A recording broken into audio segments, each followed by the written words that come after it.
Maryland men's basketball just started its season with a 68-53 win over Mount St. Mary's. I'm Emmett Siegel here with Andrew Chodes at Xfinity Center, where the game just happened. Welcome back to the Testudo Talk podcast, and we're going to do an instant reaction episode from Maryland's season opener. The basketball team is 1-0 after this win.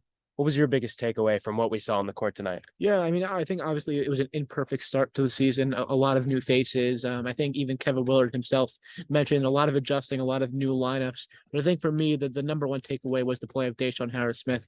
He was phenomenal, especially towards the end of the first half, where he was the catalyst of I think it was a 7 or 8-0 run. He had two blocks in that, or two takeaways in that span, 5 points, but he looked really comfortable all game long.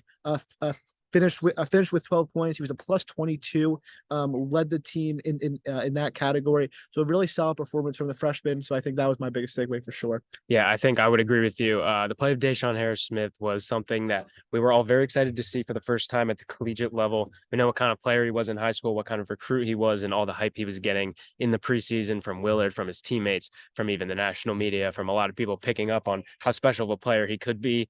It's just one game of what we expect to be a long season from him, but really impressive. Like you said, that end of the first half run was probably the most impressive stretch any one player had tonight. Yeah. He really kind of took over the game. It also coincided, which was really good to see, with Jameer Young on the bench Yeah. and him taking primary ball handling roles. He was very comfortable. He said in the post game press conference, he was very comfortable playing in that role, expects to be in that role a lot more. Mhm. I expected when Jahari Long came in to maybe for him to take that responsibility over, but Deshaun Harris-Smith as a freshman, being able to step into that role and succeed there was really good to see.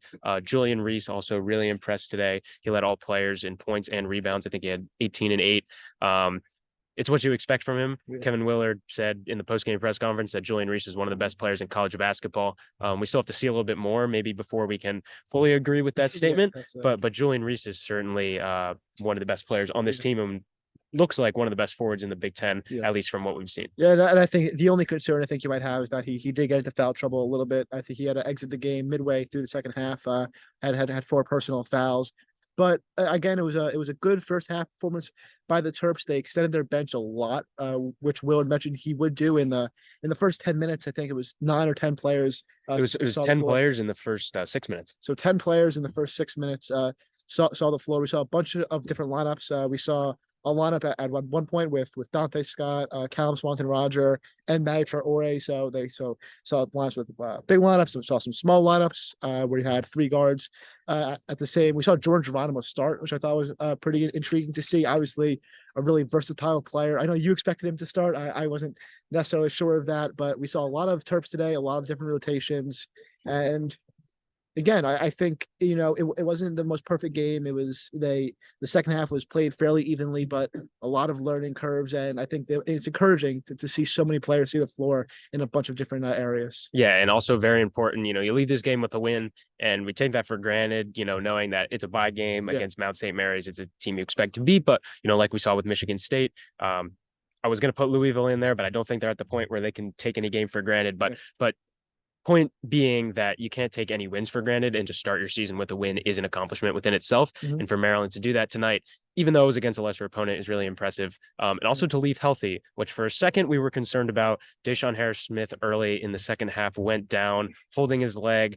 I saw a lot of surrender cobras in the student section. A lot of people really worried about what it was, and it turned out to be nothing more than a cramp, which was very good to see. He made fun of himself in the He did. He said that the student managers were clowning him for maybe being a little bit dramatic, but he was able to get back in the game, so it didn't turn out to be anything, which was a good sight to see. I thought we saw, like you said, from Jordan Geronimo. I want to talk about him for a second. Jordan Geronimo, we saw him start, and we saw the reason why that was the case. We saw the reason why he was garnering a lot of attention and a lot of hype from Kevin Willard. He showed off the athleticism. He only took one shot, which is something that Willard said they're going to try and involve him a little bit more in the offense moving forward. But defensively, you saw early in the game, he tipped a shot. His wingspan is very long. He was able to disrupt other shots, even if he didn't touch the ball. He was able to generate steals, generate stops, able to guard 1 through 5.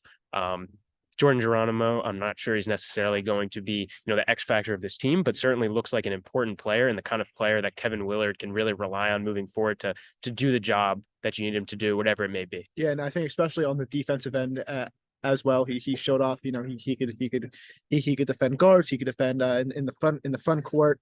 I think that his versatility definitely showed off a lot. Matty Traore's athleticism also, I think, popped out to me, especially in the first half for a guy is he 6'11" or 7 feet. I think he's just a tad under 7 feet, but he's up there. The way he was able to move was really impressive to me. So I think Maryland's athleticism definitely showed off to me. Yeah, and in the 3-point shooting, another thing, Problem. a problem that we saw last year. This team was one of the worst 3-point shooting teams really in the country, especially of teams at its caliber last year. And they lost to two of their best shooters. And you lose some guys that Ian Martinez, who came off the bench and was a good spark, and then Don Carey was kind of brought in to be a spot up shooter, and towards the end of the year really found his groove.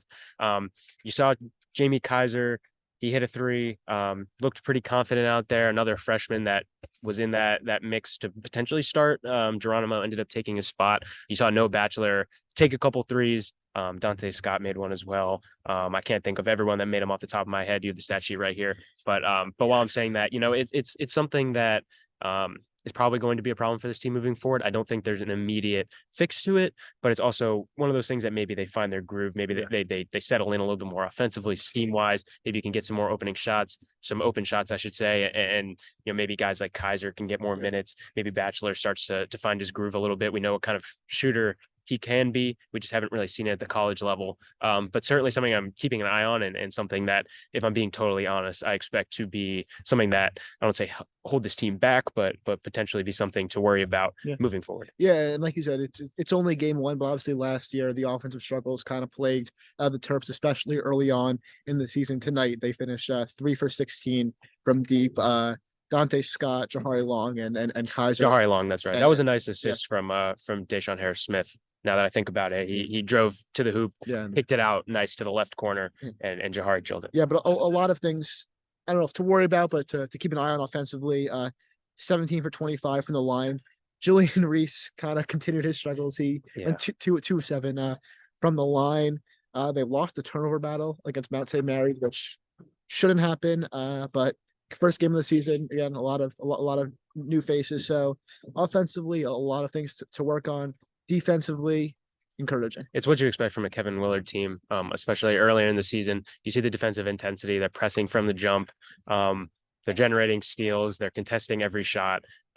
It's what you expect from a Kevin Willard coach team, and what his track record shows. The offensive struggles, unfortunately, I hate to say it, are kind of also in that same vein of something that's kind of hindered some of his teams over the years. Once again, earlier in the season, you expect defense to be a little bit ahead of offense. But yeah, it was a game that you expected Maryland under Kevin Willard to play, somewhat low scoring. They go on a field goal drought there to end the game, but they had built up enough of a lead to win it. Kind of just what I expected, to be honest, a comfortable but not completely dominant win where the defense is ahead of the offense, and you started to see some shine from some of the guys down the roster. Yeah, no, it was comfortable for the most part. The victory, I in the last 10 minutes of the second half, Maryland went without a field goal for I think it was 7 minutes. The lead was down to 12 or 11 points. But like you said, the defensive intensity kind of stays throughout, and they were able to weather that a little bit of that storm, if you will, from Mount St. Mary's, and they built up a big enough lead in the first half to pull out the victory. Yeah, and a name we haven't mentioned is Jameer Young. I forgot about him. Who wasn't, which is hard to, because he's probably the best player on this team. He was decent. He was Jameer Young, right? He was running the pick and roll with Julian Reese, and Reese, they were giving him the ball maybe a little bit more than they will in some other situations, because Mount St. Mary's lacks the size of some of their opponents that they'll face later in the year. But Jameer was all right. He was good, as you expect. Played a good game. His 3-point shooting, as has been the case with him, really over the course of his career, wasn't great. But overall, solid performance from him. I don't think you can take much. There's enough of an evidence out there on him that you can't really overreact too much to Jameer Young's performance. And then the other guy that I want to talk about, not to cut you off, is Dante Scott, who perhaps took fewer shots than I felt like maybe he did last year. It felt like he was a little bit of an afterthought, which is kind of the vibe I got this offseason, which is weird. He's a 5th-year player. He's coming back. He's been a crucial part of this program for 4 seasons before this, and it kind of felt like he was a little bit of an afterthought tonight. Yeah, but then in the second half, Willard kind of left him in there to kind of lead on both sides of the floor. He finished with 35 minutes, led the team in that category. But yeah, he had 0 points at the end of the first half. He was the first shot of the game was a Dante Scott triple. We've seen a lot of those in the past few years. And then he kind of was a defensive presence for the most part in the first half, and then kind of started to find his rhythm a little bit as the game went on. Finished with 9 points, and he was really important down the stretch, kind of in that closer role. I know you mentioned that you posed that question to Willard, I think, in the press conference. Was that you or about being a closer? I don't think that was me, but someone did pose that question. Yeah, so it's good to see. Like we said, first game. That's the disclaimer of this game, is that this is the first game of the season of a 31 game regular season. I think we're taking some stuff away from this game. I think we'll be able to take a lot more away from the Asheville championship. You face two well, Davidson is a pretty good basketball team, and then Good program. and then whether either Clemson or UAB in the second game. So obviously the caliber of competition goes up a little bit. It's your first away from home test. So I think we'll be able to take away a lot more from those two games. Yeah, and this weekend's going to be a busy weekend of Maryland athletics, Ooh. especially here. We got the Asheville tournament with the men's basketball team on Friday and Sunday, and then you've got a football game at Nebraska on Saturday, which we will be previewing later in the week. Women at South Carolina. Women basketball playing at South Carolina. So yeah, and field hockey as well in the NCAA tournament. Yeah, Really exciting. a lot happening. Really exciting weekend coming for Maryland athletics. Anything you want to say before we go? No, I think Maryland, they got the job done. We saw another Big Ten team like Michigan State unable to do that. So you start the season off 1-0, a lot to work on, but you move on, and Friday will be an important test for the Terps. Yep, saw what you needed to see tonight. I think that's the best way that we could describe it. Thank you all for listening so much. We will be back later in the week previewing the football game against Nebraska, and then we will be talking about the Asheville tournament and everything after that. Thank everyone for listening, and we will see you later in the week.